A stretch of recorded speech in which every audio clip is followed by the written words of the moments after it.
Okay. So, మనమొచ్చేసి నాలుగో గ్రంథంలో 21వ అధ్యాయంలో ఉన్నాము. సో, ఈ అధ్యాయంలో మనం ఆల్రెడీ 37 శ్లోకాల వరకు కూడా తెలుసుకొనున్నాము. సో, దీంట్లో మెయిన్‌గా మనకి 3 పార్ట్‌లయిపోయి నాలుగో పార్ట్‌లోకి ఎంటర్ అయ్యాం మనము.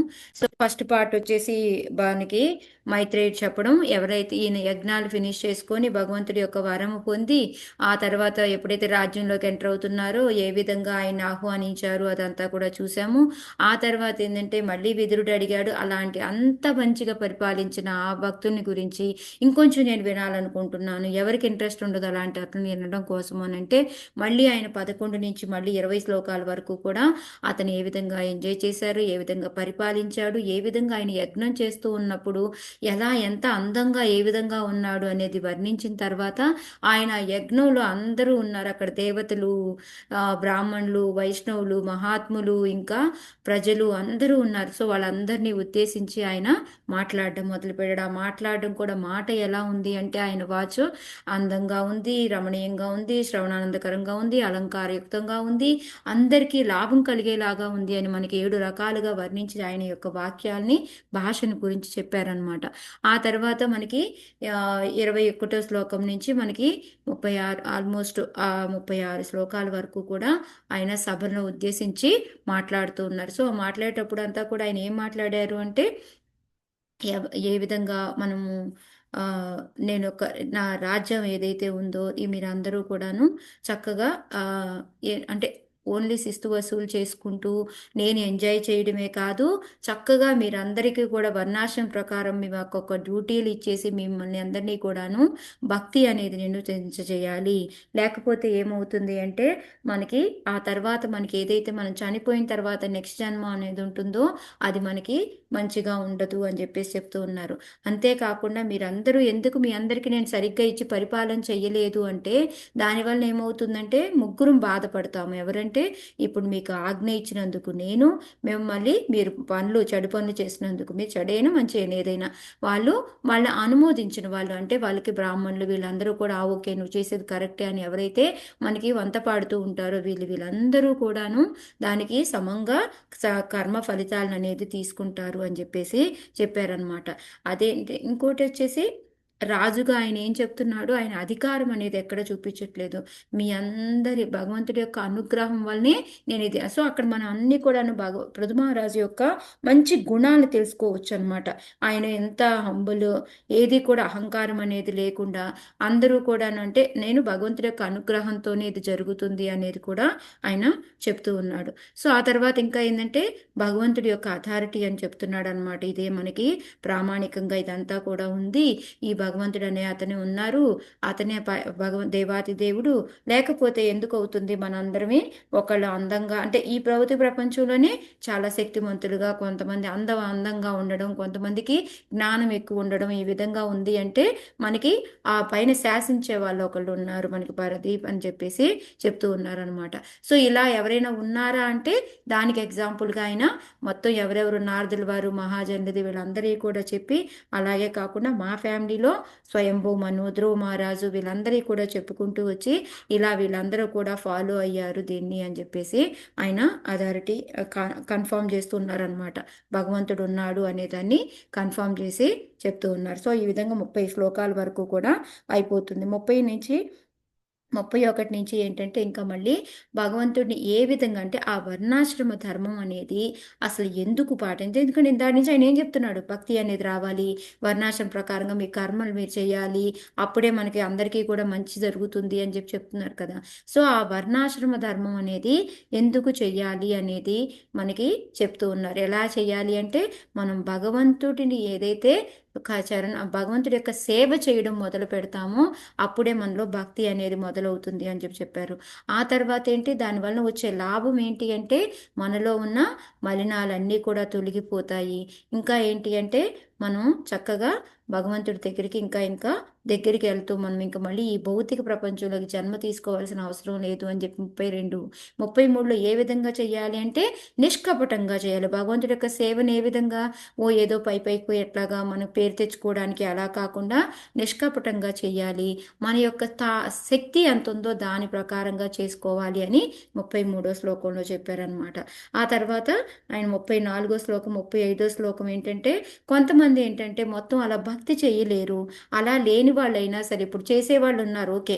చేయని వాళ్ళు ఏంటంటే అట్లీస్ట్ భగవంతుడు ఎంత గొప్పవాడు అని చెప్తూ మనం ఏంటంటే కర్మ అంటే నువ్వు చేసే పని ఏదైతే ఉందో దాని యొక్క అంటే నువ్వు భక్తి దేవతల కోసము ఏదో ఒకటి కర్మకాండక యాక్టివిటీ ఏదో ఒకటి చేస్తావు కదా, చేసినా సరే దాని ఫలితాన్ని కూడా భగవంతుడు తీసుకొని నీకు భక్తి వచ్చేలా చేస్తాడు అని చెప్పేసి చెప్తూ ఉన్నారనమాట. ఈ విధంగా మనకి 34 35 శ్లోకాల్లో చెప్పేసి భగవంతుడు ఇంకా తర్వాత 36వ శ్లోకంలో ఏంటంటే మీరందరూ చక్కగా ఆ యజ్ఞాలు చేసో ఏదో ఒక రకంగా భగవంతుడిని తలుచుకొని చెయ్యండి అని చెప్పి చెప్పిన తర్వాత వాళ్ళందరూ ఓకే మేము చేస్తాము అంటే ఎవరైతే నాతో సంబంధం కలిగి ఉండి కూడా భగవంతుడి తృప్తి కోసం ఎవరైతే పనులు చేస్తూ ఉన్నారో మీరందరూ నా మీద అనుగ్రహం చూపించినట్టే అని మీ అందరికీ కృతజ్ఞతలు తెలుపుతున్నాను అని చెప్పేసి అక్కడితో అయిపోయింది అనమాట. అయిపోయిన తర్వాత మరి ఓకే ఇప్పుడు భక్తి చేసుకుంటున్నాము, మరి అది ఎలా స్టేబుల్గా ఉండాలంటే ఎలాగ ఇంకా ముందు ముందుకి పెరుగుతూ వెళ్ళాలంటే ఏం చేయాలి అని మళ్ళీ పృథు మహారాజు మళ్ళీ 4వ భాగంలో 36 నుంచి మనకి 37 నుంచి 44 శ్లోకాల వరకు కూడా చెప్పడం మొదలు పెడతారనమాట. సో దాంట్లో ఏంటి అంటే పృథు మహారాజు ఫస్ట్ చెప్పింది ఏంటి మనకి బ్రాహ్మణులు వైష్ణవులు సేవ ముందంతా ఏంటి భగవంతుడి యొక్క సేవ చేసుకోమని చెప్పారు. అది ఇంకా ముందుకి ఇంకా బాగా బాగా పెరగాలి అంటే ముందు మనం చేయాల్సింది ఏంటి అంటే వైష్ణవులు సేవ చేసుకోవాలి అని చెప్తున్నారనమాట. సో అందులో కూడా మనం వైష్ణవులు సేవ చేసుకుంటే బాగానే ఉంటుంది, కానీ వాళ్ళ కనుక మనం ఏదైనా అపరాధం చేశాము అంటే అది ఇంకా చాలా ప్రమాదము అని చెప్పేసి చెప్తూ ఉన్నారనమాట. అందుకనే వాళ్ళకు ఎవరు ఫస్ట్ వైష్ణవులు అంటే ఎవరు, వాళ్ళ యొక్క క్వాలిటీస్ ఏంటి అనేది మనకి చెప్పి ఆ తర్వాత ఏం చెప్తున్నారు వాళ్ళకి అపరాధం చెయ్యకూడదు అని చెప్పేసి లేకపోతే మనం పడిపోతాము అనేసి దానికి ఎక్స్ప్లెనేషన్ అంతా కూడా ప్రభుపాదులు వారు చెప్పారు. సో భగవంతుడు మనకి ఎన్నో ఎగ్జాంపుల్స్ ఉన్నాయి, మనం వైష్ణవ అపరాధం చేస్తే అది ఎంత దారుణంగా ఉంటుంది అనేది మనకి దుర్వాసమున్న ఎగ్జాంపుల్ చూసాము. ఇంకా ఎవరి చూసాము మనం నిన్న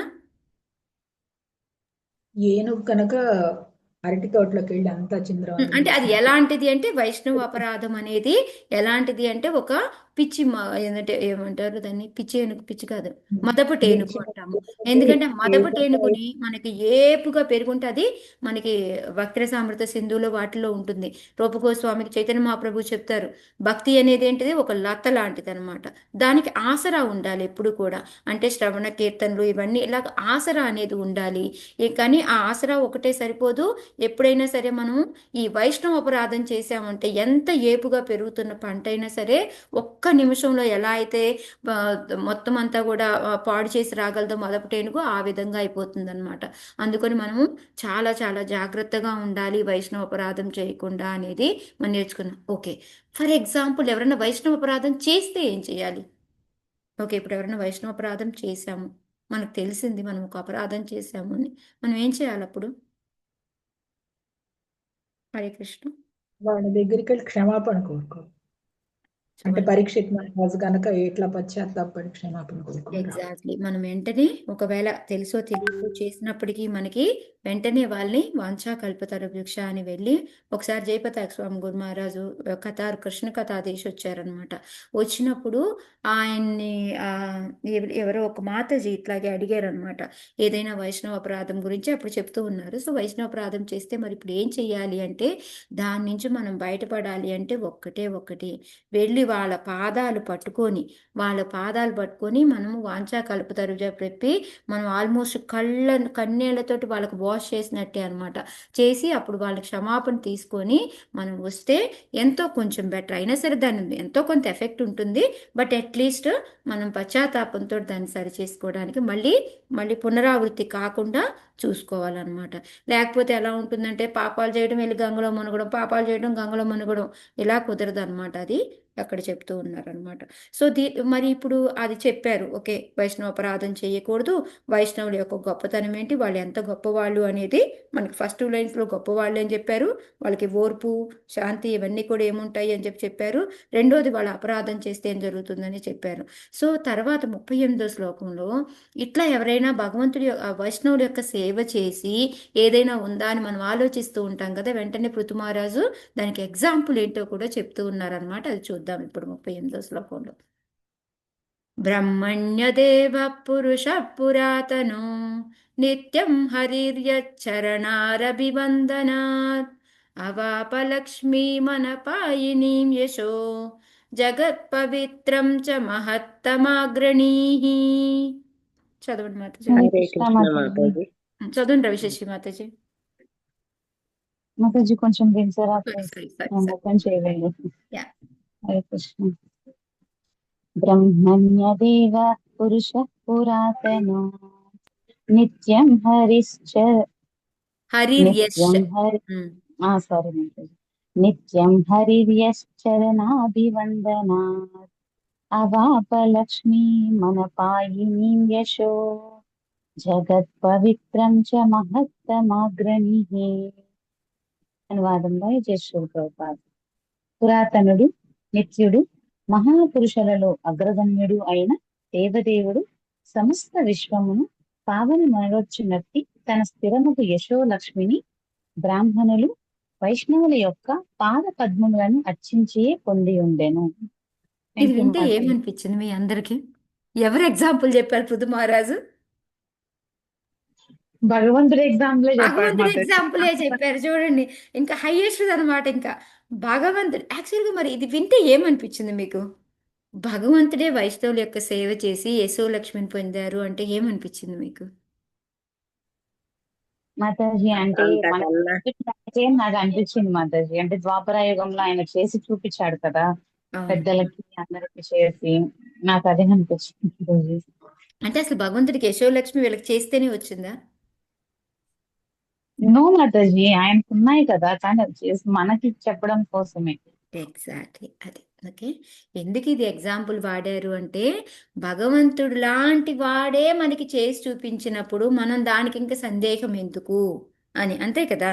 ఎవరైతే చేసి చూపిస్తారో పెద్దవాళ్ళు ఆటోమేటిక్ మనం ఇంక సందేహపడతామా? ఇప్పుడు డాక్టర్ ఉన్నాడు, డాక్టర్ మనకు ఒక మెడిసిన్ ఇచ్చాడు, ఓకే, అయినా మనకి డౌట్, కానీ డాక్టరే నేను ఈ మెడిసిన్ వాడాను నాకు బాగా పనిచేసింది అన్నారనుకో, అప్పుడు మనకి ఏమైనా సందేహం వస్తుందో దాంట్లో? నో రాదు మాతాజీ. ఇంకా మాతాజీ. రాదు కదా. ముందు ఊరికే డాక్టర్ ఈ మందు వేసుకోమ్మా అంటే మనకి డౌట్, ఇది పనిచేసిద్దా లేదా అని. డాక్టర్ కానీ అమ్మ నేను వాడాను బాగా పనిచేసిందమ్మా గ్యారంటీ పనిచేస్తుంది అంటే అప్పుడు ఇంకా నమ్మకం మనకి పెరుగుతుందన్నమాట. సో అందుకని ఇక్కడ పృథు మహారాజు డైరెక్ట్గా భగవంతుడి యొక్క ఎగ్జాంపులే చెప్తూ ఉన్నారు. సో భగవంతుడు ఎవరు అంటే పురాతనుడు, మనకి తెలుసు. ఎందుకంటే ఆయనే ఫస్ట్, ఆయనే లాస్ట్, మళ్ళీ ఆయనే ఫస్ట్, ఆయనే లాస్ట్. సో ఇంకా మిగతా వాళ్ళందరూ వస్తూ పోతూ ఉండేవాళ్ళే తప్ప భగవంతుడు తప్ప ఏం లేదు. మనకు అహమేవ సమావాగ్రే నాణ్యత సత్పరం శ్లోక ఉంది కదా, అది. నిత్యుడు, ఆయన ఎప్పుడూ ఉంటాడు. మహాపురుషుడు, ఎందుకంటే మహాపురుషులలో అగ్రగణ్యుడు. అందరి మహాపురుషులు అంటే ఎక్కువగా మనకి ఎవరు చెప్తారు మహాపురుషుడు అంటే? ఎవరి పేర్లు వస్తాయి మనకి? ఎవరి భగవంతుడే పేర్లు మహా వస్తాయి? ఉం? భగవంతుడే మాతాజీ. అంటే మామూలు మహాపురుషుల్లో అగ్రగణ్యుడు అంటున్నారు కదా మాతాజీ. అంటే మహాపురుషులు అనేవాళ్ళు ఈ శివ బ్రహ్మ వీళ్ళందరూ వస్తారనమాట. వీళ్ళకన్నా కూడా అగ్రగణ్యుడు అంటే భగవంతుడు అన్నమాట. మనకి ఇక్కడ దేవాతి దేవుడు అది అనమాట. అంటే మిగతా దేవతలందరినీ మనం మహాపురుషులుగా తీసుకుంటే వాళ్ళకన్నా అగ్రగణ్యుడు భగవంతుడు, దేవాతి దేవుడు అనమాట అది. ఓకే, సో అలాంటి భగవంతుడు ఏంటి అంటే సమస్త విశ్వమును పావనమనుచున్నట్టు. అయితే మన అందరికీ కూడా మనకి తెలుసు, ఎప్పుడు మన అందరికీ మంచి చేయడం కోసం ఆయన ప్రతిసారి జన్మ తీసుకొని రావడము ఈ విధంగా చేస్తూ ఉంటాడనమాట. అందుకని సమస్త విశ్వమును పావనమనొచ్చినట్టి తన స్థిరముకు యశోలక్ష్మిని, ఎప్పుడైతే ఆయన ఏ విధంగా వచ్చినప్పుడల్లా ఆయన పేరు మారుమోగిపోతుందా లేదా? యశోలక్ష్మి అంటే లక్ష్మీదేవి అని కాదు మీనింగ్. యశోలక్ష్మి అంటే కీర్తి యశస్సు మాతాజీ. మాతాజీ, కీర్తి. యశస్సు. కీర్తి. ఎస్ మాతాజీ, యశస్సు అంటే కీర్తి అన్నమాట. సో ఆ విధంగా ఇప్పుడు అది భగవంతుడిది కీర్తి ఉంది అని మనం ఎట్లా చెప్పగలుగుతున్నాం? అతని తాలూకు గొప్పతనం గురించి వింటాం కదా మాతాజీ. అంటే వింటున్నాం. ఇప్పుడు ఎగ్జాంపుల్ భగవద్గీత. మనం భగవద్గీతని అందరం చదువుతున్నామా లేదా? చదువుతున్నాం. సో ఒక భగవంతుడి యొక్క భగవద్గీతనే గొప్పతనం కాదు, ఉంటేనే కదా మనం చదువుతాం, లేకపోతే ఈ పాటికి ఎప్పుడు మర్చిపోము మనం. ఇప్పుడు గాంధీ తాతది ఉంది, కొంతసేపు చదువుతాము, ఇప్పుడు చిన్నప్పుడు చదివాము, మళ్ళీ తర్వాత మనకి గాంధీ తాత ఏమైనా గుర్తుంటుందా?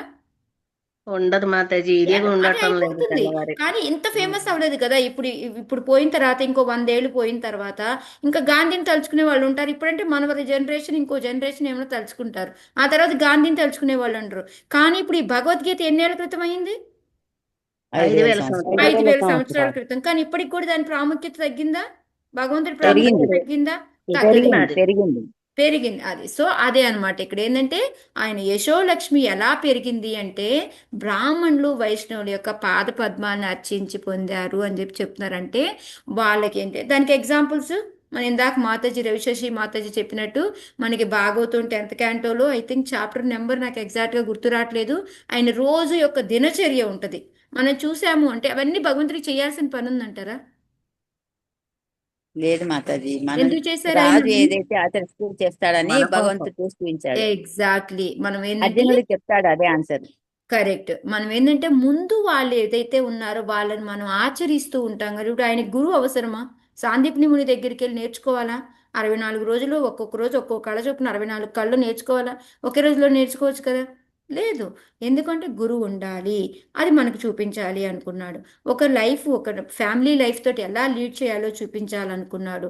సో ఆ విధంగా ఏంటంటే ఆయన వైష్ణవులు వస్తే సో ఏమేం చేశారు ఆయన? వైష్ణవ సేవ అంటే ఏమేం చేస్తున్నారు గుర్తు తెచ్చుకొని చెప్పండి. పాద ప్రక్షాళన చేశాడు పాదాలు మాతాజీ. కడిగాడు మాతాజీ. పాదాలు కడిగాడు.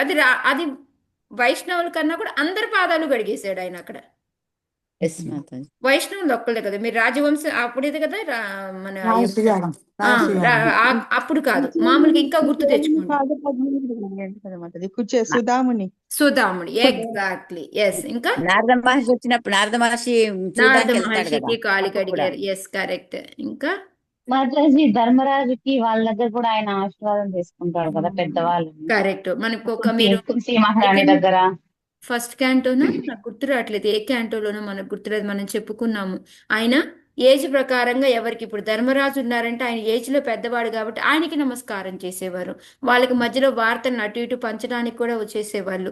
సో భీముడిని వాళ్ళని ఏంటంటే వయసు ప్రకారం హద్దుకునేవారు. సో ఆ విధంగా ఏంటంటే ఆయన ధర్మరాజుకి నమస్కారం చేసేవాళ్ళు. సో ఈ విధంగా ఏంటంటే మన కింద ప్రపాదుల వారు కూడా రాశారు ఈ విధంగా బోల్డ్ అండ్ ఎగ్జాంపుల్స్. సో భగవంతుడు ఈ విధంగా అందరికీ కూడా సేవ చేసేవాడు అనేసి దానివల్లే ఇప్పుడు ఆయన ఏంటంటే భగవద్గీత ఎంత ఫేమస్ అయిపోయింది. ఇంకా ఇంకా ఎంతెంతమంది ఇంకా ఇంకా చదువుతూ ఏ రోజుకి కూడా అది తగ్గడం అనేది లేదనమాట. సో అది ఇక్కడ మనకి చెప్తూ ఉన్నారు. సో నిన్న కమలముఖి మాతాజీ అన్నారు వైష్ణవులు అంటే శుద్ధ సత్వానికి వస్తారు అని. నాకు నిన్నే డౌట్గా ఉండే నేను అన్నాను మాతాజీ అది నాకు డౌట్ఫుల్ అనేసి. బ్రాహ్మణులు వచ్చి సత్వగుణంలో ఉంటారు, వైష్ణవులు శుద్ధ సత్వలో ఉంటారు అని. కానీ ఇక్కడ ఇది ఉంది చూడండి, వైష్ణవుడు అనేది దివ్య పదమునకు చేరనిదే లేదా సత్వగుణ స్థితికి రానిదే. ఓకే, మనము ఏదైనా ఉంది మనమే శుద్ధ సత్వం అనేది మనకి యాక్చువల్గా ఇక్కడ చాలా రేరుగా వస్తుంది మాతాజీ. బట్ కానీ కొంతమంది ఉంటారు, లేరు అని నేను చెప్పను ఇప్పుడు, కానీ ఉంటారు. బట్ అందరు వైష్ణవులు దాంట్లో ఉంటారా లేదా అనేది నాకు ఐడియా లేదు. సో ఇక్కడ ఏంటంటే మనకి మనం సత్వగుణ స్థితి కన్నా రావాలి, వైష్ణవుల దగ్గర కన్నా రావాలి, వాళ్ళ గురించి తెలుసుకోవాలి. అప్పుడే మనము వాళ్ళకి సేవ చేసుకుంటూ ఉంటే భగవంతుడిని తెలుసుకోగలుగుతాం అనమాట. అది ఇక్కడ మనకి ప్రపాదుల వారు కూడా చెప్తుంది. సో ఇక్కడ ఏంటంటే మనం భగవంతుడి ఎగ్జాంపుల్ ప్రకారం మనం ఏం చేయాలి అంటే భక్తుల యొక్క సేవ చేయాలి, వాళ్ళ సాంగత్యంతో ఉండడం, వాళ్ళ సేవ చేసుకోవడం అనమాట. సో భగవంతుడు కూడా ఏం చెప్తున్నాడు మనకి, నమో బ్రాహ్మణ్య దేవాయ గో బ్రాహ్మణాయ హితాయ చ జగదితాయ కృష్ణాయ గోవిందాయ నమో నమః. అంటే ఏంటి ఇక్కడ ఆయన గోవుల్ని బ్రాహ్మణుని రక్షిస్తూ ఉంటారు ఆయన అని చెప్పేసి. సో వాళ్ళకి మనం గౌరవం ఇవ్వలేదనుకోండి మనకి భగవద్ విజ్ఞానం అనేది కానీ భక్తి అనేది కానీ మనకి అనవర్చుకోలేము అని చెప్పేసి చెప్తూ ఉన్నారు అనమాట ఇక్కడ. సో అందుకని ఇక్కడ భగవంతుడి గురించి మనకి పురాతన ఇవన్నీ మనకి తెలిసిందే కాబట్టి నేను ఎక్కువ ఎక్స్ప్లెయిన్ చేయట్లేదు. భగవంతుడు మహాపురుషుల్లో అగ్రగణ్యుడు అంటే ఈ బ్రహ్మ వీళ్ళందరికన్నా కూడా ఆయన గొప్పవాడు అనేసి, పురాతనం అంటే ఎప్పటి నుంచో ఉన్నాడు అని, నిత్యం అంటే ఆయన ఉంటాడు, మిగతా మనం ఏంటంటే కారణోదక సాయి విష్ణువులో వెళ్ళిపోతాం వస్తూ ఉంటాం, కానీ ఆయన ఎప్పుడు నిరంతరము ఆయన ఉంటాడు అన్నమాట. సో అందుకని ఏంటంటే ఇక్కడ ఆయనకి ఎప్పుడు కూడా యశస్సు అనేది అలా మనకి వీళ్ళ బ్రాహ్మణుల యొక్క సేవ చేయడం మూలంగానే ఆయన యశస్సు అనేది పెరిగింది అని చెప్పేసి ప్రభుపాదుల వారు మనకి ఇక్కడ చెప్తూ ఉన్నారనమాట. సో ఇంకా దానికి ఎగ్జాంపుల్స్ ఇందాకంతా మీరు చెప్పినవే, ఆయన కాళ్ళు కడగడము, ఇవన్నీ కూడా మనకి కుంతీదేవి వాళ్ళకి నమస్కారాలు చేయడము, ఇవన్నీ కూడా నారదుల వారికి వాళ్ళకి ఇవన్నీ కూడా ప్రభుపాదుల వారు ఎందుకు భగవంతుడు చేశాడు ఇదన్నీ అంటే, సేమ్ మనకి భగవద్గీత శ్లోకం ఉంది కదా, యద్యత్ ఆచరతి శ్రేష్ఠ తద్దేవ జనక మహారాజు చెప్తారు కదా మనకి భగవద్గీతలో. సేమ్ అలాగే పెద్ద ప్రామాణికులైన వాళ్ళు చేస్తే వాళ్ళని అనుసరిస్తూ మనం ఉంటాం కాబట్టి ఆ విధంగా అందుకొని భగవంతుడు కూడా ఇవన్నీ చేసి చూపించాడు అని చెప్పేసి చెప్తూ ఉన్నారనమాట. సో టోటల్గా ఓవరాల్గా ప్రభుపాదుల వారు ఏం చెప్పాలి అనుకుంటున్నారు అంటే, మనకి ఏదైనా సరే భక్తుల యొక్క సేవ చేస్తేనే మనకి భగవంతుడు అనేది అర్థమవుతుంది, లేకపోతే మనకి అర్థం కాదు అనేది మెయిన్గా ప్రభుపాదుల వారు చెప్తున్నారు. నెక్స్ట్ మహాపురుషులు అగ్రగణ్యుడు అనే దానికి దీని గురించి చెప్తున్నారు. సో దాంట్లో కూడా మనకి ఈ ఏదైతే 6 ఉన్నాయో మనకి ఐశ్వర్యము, సంపద, సౌందర్యం, బుద్ధి, జ్ఞానం, వైరాగ్యం, ఇవన్నీ కూడా ఆయనకి 100% ఉంటాయన్నమాట. సో ఇవన్నీ ఏంటి అంటే వాటన్నిటినీ ఉన్నా కూడా ఆయన భౌతిక ప్రపంచం మన కోసమని వస్తారు, వచ్చి మనల్ని అందరినీ ఉద్ధరించడానికి, పావనమునర్చను అంటే మనందరినీ ఉద్ధరించి మనల్ని తీసుకెళ్ళడానికి ఆయన ఈ విధంగా ఒక్కొక్క యుగంలో ఒక్కొక్క అవతారం తీసుకొని ఆయన వస్తూ ఉంటాడు అని చెప్పి. సో ఇక్కడ మరి అక్కడ భగవంతుడికైతే ఇవన్నీ ఉన్నాయి, ఇక్కడ భౌతిక ప్రపంచంలో ఉంటున్నాయి, అక్కడికి వెళ్ళినా ఉంటున్నాయి అని చెప్పాం. సరే మన మిగతా వాళ్ళు ఇక్కడ వాళ్ళు లేరా అని అంటే ఇక్కడ ఉంటారు.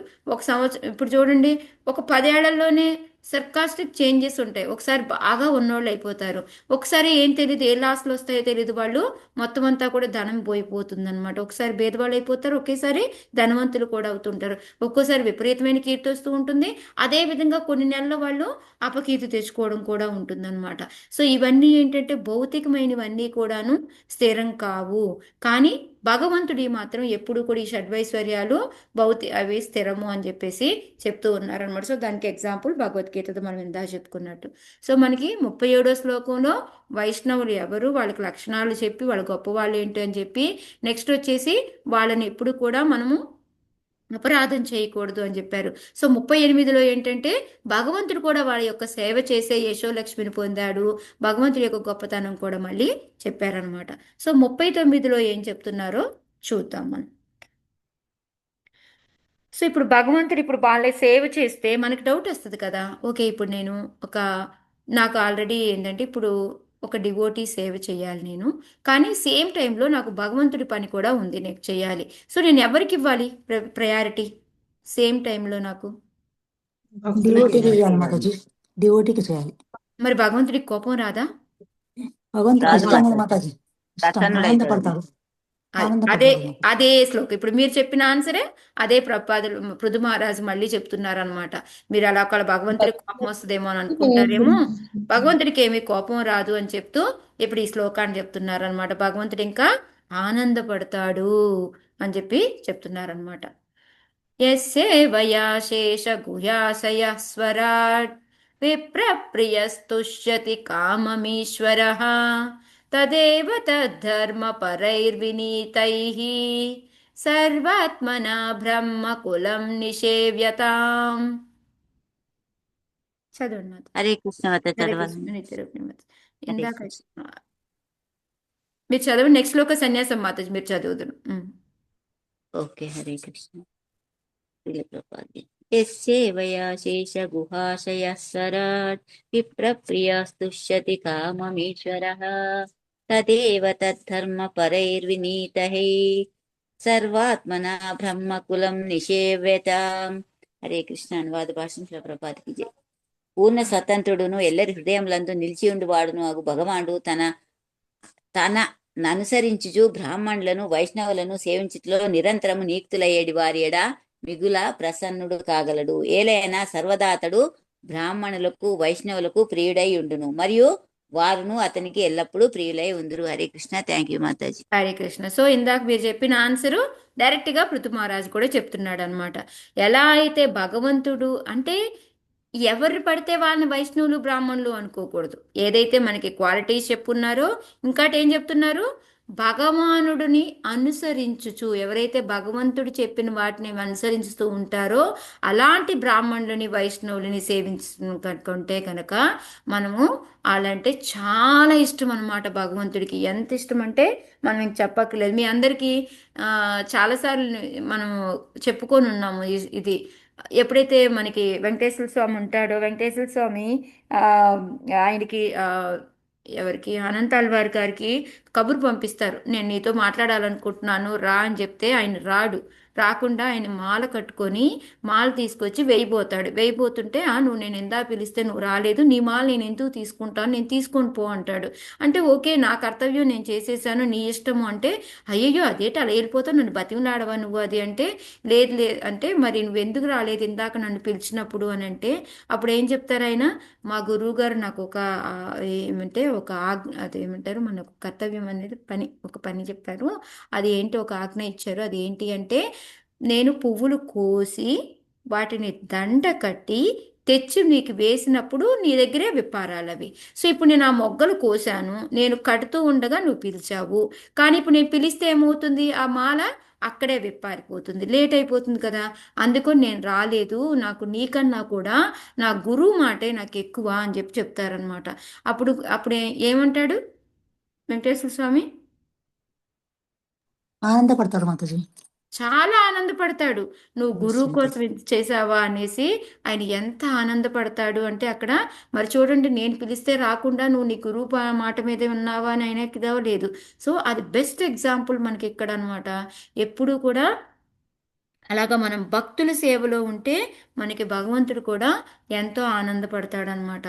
సేమ్ అయితే పాండురంగడిదేనా మాతాజీ, వాళ్ళ తల్లిదండ్రులు ఈయన వచ్చి పిలుస్తూ ఉంటాడు బయట నుంచి, ఉండు నేను ఇప్పుడే ఎస్ మాతాజీ, పాండురంగం పుండరీక మాతాజీ. పొండరి యా.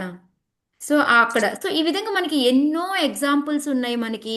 మనం ఏంటంటే భగవంతుడి కన్నా కూడా భక్తులు సేవ చేస్తేనే భగవంతుడు చాలా ప్రసన్నుడవుతాడు అని చెప్పేసి. అది ఏంటంటే ఆ మనకి ఇందాక బ్రాహ్మణ్య గోబ్రాహ్మణ హితాయిక మన శ్లోక చదువుకున్నాం కదా. ఆ బ్రాహ్మణులు వైష్ణవులు అంటే భగవంతుడికి ఎంతో ప్రీతి అనమాట. అలాగే వీళ్ళకి ఆయన అంటే ప్రీతి అనమాట. సో అలాంటి వాళ్ళ యొక్క సేవ చెయ్యాలి మనం. అంటే ఎవరిని పడితే వాళ్ళని కాదు, భగవంతుడిని అనుసరిస్తూ ప్రియంగా ఉంటారు అలాంటి వాళ్ళ యొక్క సేవ చెయ్యాలి అని చెప్పేసి చెప్తూ ఉన్నారు. సో ఇప్పుడు భగవంతుడికి ఏమైనా వస్తుందంటారా ఇదన్నీ చేస్తే? సో ఇప్పుడు భగవంతుడు ప్రసన్నుడు అవుతాడు వాళ్ళ వైష్ణవులు సేవ చేస్తే, దీనివల్ల ఏమైనా భగవంతుడికి లాభం ఉందా? ఉండదు మాతాజీ. ఆనందం కదా మాతాజీ, తన వాళ్ళు తన పిల్లలు భక్తులు అంటే ప్రియుడు కదా తనకి. ఎందుకంటే ఇది ఏని చెప్తున్నానంటే, నేను అక్కడ పూర్ణ స్వతంత్రుడును అని ఉంది కదా భగవంతుడికి, దాని గురించి చెప్తున్నాను. ప్రభుపాదులు వారు ఎక్స్ప్లెయిన్ చేస్తున్నారు, భగవంతుడు పూర్ణ స్వతంత్రుడు. ఎందుకు ఆయన పూర్ణ స్వతంత్రుడు అంటే, ఆయనకి ఎవరి యొక్క సేవ అవసరం లేదు. మనం ఇందా చెప్పుకున్నట్టు ఆత్మారాముల్లాగా ఆయనకి అవసరం లేదు. అయినా కూడా ఏంటి అంటే మనకి మన లాభం కోసం ఏంటంటే ఆయన వివిధ రకాల ఏంటి చెప్తున్నట్టు వైష్ణవులు సేవ చేస్తే ఆయన కొరిగేది ఏమన్నా ఉందా? ఏమీ లేదు. ఎవరికి లాభం? వైష్ణవులు సేవ చేస్తే మనకే లాభం, మనకే లాభం. మనకే లాభం. అంతే కదా. లేకపోతే ఆయన చక్కగా నా సేవలు చేసుకోండి అని చెప్పొచ్చు కదా. కానీ మీకు ఇంకా మంచి లాభం కొరవాలి అని చెప్పేసి మనకి ఈ విధంగా భగవంతుడు చెప్తూ ఉన్నాడు అనమాట. సో మనకి ఏంటంటే నరోత్తమ్ దాస్ ఠాకూర్ కూడా రాస్తారనమాట, భగవంతుడి యొక్క సేవ చెయ్యకపోతే మనకి ఈ భవబంధ ముక్తి అనేది దొరకదు అని చెప్తున్నారు. మర్చిపోయి ఇవాళ జీవగోస్వామిది ఏంటిది మాతాజీ, వాళ్ళ డిసపిరెన్స్ అపిరెన్స్ డేనా? డిసపియరెన్స్ డే అన్నట్టు గుర్తు మాతాజీ. తిరోభావదినమని అనుకుంటున్నాను నేను. యా, ఎనీహౌ ఈరోజు నేను ఒక తొందరగా ముగించేసి 40 శ్లోకాల వరకు చెప్పేసి నేను ఈరోజు జీవ గోస్వామి గురించి కొంచెం సేపు మాట్లాడుకుందాం. ఎందుకంటే ఎంత వైష్ణవులదే వస్తుంది కాబట్టి, సో అనుకోకుండా ఈరోజు ఇది కూడా అయింది కాబట్టి కొంచెం ఆయన గురించి మనం చెప్పుకుందాం. సో ఇక్కడ డిసపియరెన్స్ డే మాతాజీ, అదే తిరోభావ దినమే కదా అంటాము, గ్రూప్ లో కూడా పెట్టారు. అవును. సో ఇక్కడ ఏంటంటే మనం వైష్ణవులకి సేవ చెయ్యకపోతే మనము ఈ బంధాల నుంచి, అంటే మనము భగవంతుడి దగ్గరికి వెళ్ళడం అనేది కుదరనే కుదరదు అని చెప్పి చెప్తున్నారు. సేమ్ మనకి రోజు మనం గురు అష్టకం పాడుకుంటాం కదా పొద్దున్నే సంసార దావా. దాంట్లో లాస్ట్ ఏంటి? యస్య ప్రసాదాత్ భగవత్ ప్రసాదో యస్య यस्य ప్రసాదాత్ प्रसादान्न गतिरितोऽपि నగతి కుతోపి. ध्यायेत् ఓకే, భగ గురువుని గనక మనము చక్కగా మనం చేసుకోగలిగితే భగవంతుడికి ప్రసాదం అనేది దొరుకుతుంది. లేదు అంటే మనకి గతే లేదు అని చెప్పేసి మనకి విశ్వనాథ చక్రవర్తి ఠాకూర్ కూడా మనకి ఆ బుక్ లో అది రాసి ఉందన్నమాట. సో అందుకనే మనకి ఇక్కడ ఏంటంటే మనం బ్రాహ్మణులు వైష్ణవులు సేవ చేసుకోవాలి. దాని ద్వారానే భగవంతుడు ప్రసన్నుడవుతాడు. ఎందుకంటే మనకేంటి, మనం ఏం చేసినా భగవంతుడి తృప్తి కోసం చేయాలి. భగవంతుడి తృప్తి ఎక్కడుంది? వైష్ణవులకు సేవ చేస్తే ఉంది. సో ఆ విధంగా వైష్ణవులు సేవ చేస్తూ వాళ్ళతో పాటు మనం భగవంతుడి సేవ చేసుకుంటూ మనం ముందుకు వెళ్ళాలి అని మనకి ఇక్కడ పృథు మహారాజ్ చెప్తూ ఉన్నారనమాట. సో ఓకే, 40వ శ్లోకంలో. సో ఇప్పుడు ఓకే, భగవంతుడు తృప్తి పొందుతాడు, మనకేమైనా లాభం ఉందా? అంతే కదా, మనకేమీ మనకి తెలియవు. నిజమే కదా మాతాజీ. ముందుకెళ్తూ ఉంటాం కదా. ఉమ్. అది కూడా ప్రత్యక్షంగా మళ్ళీ పృథు మహారాజ్ చెప్తున్నారు ఎందుకు వచ్చింది అనేసి. ఫస్ట్ అపరాధం చేయకూడదని చెప్పారు, దానికి ఎగ్జాంపుల్ చెప్పారు. ఆ తర్వాత మరి భగవంతుడి కోపం వస్తుందంటే భగవంతుడు ప్రసన్నుడు అవుతాడని చెప్పారు. ఇప్పుడు మరి భగవంతుడు ప్రసన్నుడైతే మనకేమన్నా లాభం ఉందా అని అంటే దానికి కూడా ఇక్కడ మళ్ళీ శ్లోకం చెప్తున్నారు అనమాట. పూమా నేను నాకు పాసురం టైప్ వస్తుంది, పూమాలు అనుకుంటా. పూమాలభేత నతివేలమాత్మనః ప్రసీదతోత్యంత శమం స్వతః స్వయం యన్నిత్య సంబంధ నిషేవయా తతః పరం కిమత్రాస్తి ముఖం హవిర్భుజాం. హరే కృష్ణ మాతాజీ. చదవండి శ్రీకృష్ణ మాతాజీ. మాతాజీ. ఒక్క నిమిషం, సన్యాసం మాత చదువుతారు, నెక్స్ట్ శ్లోకం మీరు చదువుతారు. ఓకే. పుమాలభేత నతివేలమాత్మనః ప్రసీదతోత్తంత శమం స్వతః స్వయం యన్నిత్య సంబంధ నిషేవయా తతః పరం కిమత్రాస్తి ముఖం హవిర్భుజాం. శ్రీల ప్రభుపాదికి జై. బ్రాహ్మణులను వైష్ణవులను నిత్యము సేవించుటచే మనుజుడు హృదయమాలియమును శుద్ధిపరచుకొని పరమ శాంతిని భవబంధ ముక్తిని పొంది సంతుష్టుడగును. బ్రాహ్మణ సేవ కన్నను ఉన్నతమగు కర్మము ఈ భౌతిక జగత్తులోనే లేదు. ఏలయన ఎవ్వరి కొరకు అనేకములకు యజ్ఞములు ఉపదేశించబడినవో అట్టి దేవతలకే అది ప్రసన్నత కూర్చుచున్నది. హరే కృష్ణ మాతాజీ. హరే కృష్ణ. సో ఇక్కడ మనకి ఏమి లాభం మనకి అంటే ఎప్పుడైతే మనం నిత్యం వాళ్ళ బ్రాహ్మణులని వైష్ణవుల్ని సేవిస్తూ ఉంటామో అంటే ఇప్పుడు మనకి మరి ఇప్పుడున్న బ్రాహ్మణులు మనం ఇప్పుడు ప్రస్తుతం ఉన్న బ్రాహ్మణులు అందరినీ సేవించాలా మనం? మాతాజీ తెలుసుకోవాలి మాతాజీ, కొంతవరకన్నా వాళ్ళ గురించి తెలిసి ఉంటది కదా మనకి. అట్లా ఇప్పుడు మనం అందుకే ఇందాక శ్లోకంలో ఉంది కదా, ఉమ్. భగవంతుడిని అనుసరించుచు ఎవరైతే చేస్తారో అలాంటి వాళ్ళ బ్రాహ్మణులను సేవ చేయాలి. సో ఇక్కడ యాక్చువల్గా ఏంటంటే బ్రాహ్మణులకి ఏంటంటే మీకు నిన్న కూడా నేను చెప్పాను, బ్రాహ్మణులు అనేవాళ్ళు ఏంటంటే మనకి ఎప్పుడైతే ఆ శృంగి టైంలో ఆయన ఎప్పుడైతే పరీక్షిత్ మహారాజ్కి శాపం ఇస్తాడో దానివల్ల ఏమవుతుంది అంటే ఆ బ్రాహ్మణ వంశం అనేది కుచించు అంటే ఏమంటారు దాన్ని, అంటే అసురులు రాక్షసులు కూడా దాంట్లో జన్మ తీసుకోవడం మొదలు పెట్టారనమాట దాంట్లో కూడాను. సో అందువల్ల మనం ప్రతి బ్రాహ్మణులకి సేవ చేయాలా అంటే అలా ఏమీ కాదు. ఓన్లీ భగవంతుడిని అనుసరిస్తూ ఎవరైతే చేస్తూ ఉంటారో అలాంటి బ్రాహ్మణులు వైష్ణవుల్ని మనం నిత్యం సేవించాలి. అప్పుడు ఏమవుతుందంటే మనలో ఉన్న ఉదయం చేతోదర్పణ మార్జనం అని మనలో ఉన్న మాలిన్యాలు కామ క్రోధ లోభ మోహ మద మాత్సర్యాలు అలాంటివన్నీ కూడాను శుద్ధి అయిపోతాయి అన్నమాట. సో అది శుద్ధి అయిపోయిన తర్వాత పరమశాంతి పొందుతామా లేదా? ఎందుకంటే మనకు ఒక కోపం క్రోధం ఇవన్నీ ఉన్నాయి అనుకోండి, ఏమనిపిస్తుంది? అది మనశ్శాంతి ఉంటుందా? ఉండనే ఉండదు. అదిగో వాళ్ళు ఇలా ఉన్నారు, వీళ్ళు ఇలా ఉన్నారు, ఇదయింది, ఎప్పుడు ఏదో ఒక ఆలోచన, మనకి శాంతి అనేది ఉండనే ఉండదు అనమాట.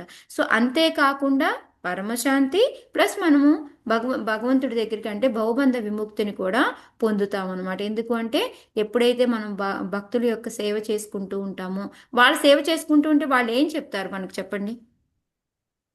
ఓకే మా సేవ చేస్తూ ఉండండి, చాలా బాగుంది అని చెప్తారా వాళ్ళు? భగవంతుడిని కీర్తిస్తూ భగవంతుడి విషయాలు సో చెప్తారు. వాళ్ళు ఏం చెప్తారు మనకి? భగవంతుడి యొక్క విషయాలు చెప్పి ఇలా ఇలా చేసుకోవాలి అని మన యొక్క లైఫ్ని ఏంటంటే ప్రాపర్గా భక్తి మార్గంలోకి తీసుకెళ్తారనమాట. సో ఆటోమేటిక్గా మనకి శాంతి వస్తుంది, మనలో ఉన్న మలినాలు తొలగిపోతాయి. ఆటోమేటిక్గా మనం భక్తి చేసుకుంటూ ఉంటే ఏమవుతుంది? మనం భవబంధ విముక్తి అనేది పొందుతామన్నమాట. సో అందువల్ల సంతుష్టులు అవుతామా అమ్మా? హ్యాపీ ఫీల్ అవుతామా లేదా? మోక్షం వచ్చిందంటే భగవంతుడి దగ్గరికి వెళ్తే హ్యాపీగానే కదా మనం. సో ఈ విధంగా ఏంటంటే మనకి సంతృప్తి అనేది కలుగుతుంది అని చెప్పేసి చెప్తూ ఉన్నారనమాట. సో మనకి చేసుకునే పనుల్లో కర్మల్లో ఉన్నతమైన కర్మ ఏంటి అంటే భగవంతుడి సేవ కన్నా కూడాను బ్రాహ్మణ సేవ కానీ వైష్ణవ సేవ కానీ అని చెప్తూ ఉన్నారనమాట. అంతకు మించి ఇంకా పెద్ద పని అనేది మనకి ఇక్కడ ఈ భౌతిక జగత్తులోనే లేదు అని చెప్పి చెప్తూ ఉన్నారనమాట. అంతేకాకుండా మనకి అనేక రకాలైన యజ్ఞాలు చేయాలి అని చెప్పారు కదా. ఆ దేవతలు వాళ్ళందరికీ కూడాను ప్రసన్నత ఎప్పుడు వస్తుందంటే మనము వైష్ణవ సేవ చేసి భగవంతుని ప్రసన్న చేస్తే వాళ్ళందరికి కూడా హ్యాపీ అన్నమాట. అదే ఇక్కడ మనకి చెప్తూ ఉన్నారు. సో మనకి ప్రపాదుల వారు కూడా ఏం చెప్తూ ఉన్నారు అంటే మనకి ఎప్పుడైతే ఆత్మతృప్తి అన్నమాట, మనలో ఉన్న ఆత్మతృప్తి, మనలో ఉన్న ఆత్మతృప్తి ఎప్పుడు పొందుతుంది? అప్పుడే మనం బయటపడగలం దుఃఖమయ స్థితి నుంచి అనేసి. మన ఆత్మతృప్తి చెందాలి అంటే మనం ఎప్పుడు చెప్పుకుంటాం కదా, ఒక కేజీలో చిలక ఉందనుకోండి, ఆ చిలకకి మనం ఫుడ్ పెట్టకుండా ఓన్లీ ఆ కేజీని పంజరాన్ని రోజు దాన్ని హాయిగా డెకరేట్ చేసుకుంటూ రంగులు మార్చుకుంటూ తివాచీలు వేస్తూ ఉన్నాం అనుకోండి, ఏమవుతుంది? ఆ చిలక కొన్ని రోజులకి ఎండిపోతుంది. చనిపోతుంది మాతాజీ. చనిపోతుంది, ఎండిపోతుంది, చనిపోతుంది. దానికి కావాల్సింది ఏంటి? దానికి ఇప్పుడు అది మనకి ఏదైతే పంజరం ఉందో అది మన దేహం అనుకుంటే లోపల ఆత్మ, ఆ ఆత్మకి ఫుడ్ పెట్టకుండా నువ్వు ఓన్లీ దేహానికి ఊరికే రాస్తూ ఉన్నావు అనుకోండి, ఉపయోగం లేదు కదా. అప్పుడు ఆత్మ అనేది తృప్తే చెందదు అనమాట.